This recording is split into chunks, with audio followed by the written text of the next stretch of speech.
Hi, my name is Emily, and this is my reflection for this week. One of the things that we talked about last week was the Nike versus Mayer case, and some of the key elements of that case that we talked about in class this week were that Nike's mark was famous. Nike is distributed throughout the world and in most countries throughout the world, and so the Nike mark is well known. A lot of people know the Just Do It symbol and the slogan, and the Just Jesuit symbol and slogan was way too close to the Nike marks.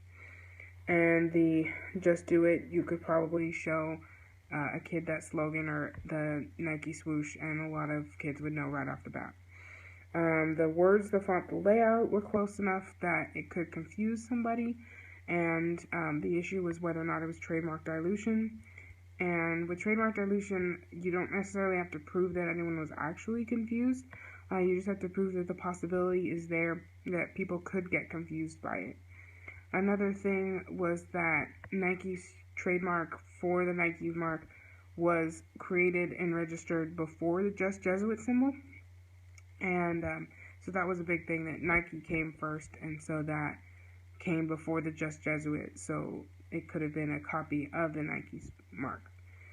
Another thing we talked about last week was false advertising, and some of the key terms under false advertising are deception. So if you completely lie in your claim by saying that you're going to have something and you don't, or saying that somebody's going to get something for free if they buy this and they don't. Another thing would be sales puffing. So if you say that you've sold this many when in reality you haven't, just to make it look more like someone would want to buy it, or like everyone's buying it. Another thing that we talked about under false advertising was exaggeration. So if you say, oh, we've done this much, or we have done this many sales or whatnot, that's also exaggerating. That's false advertising.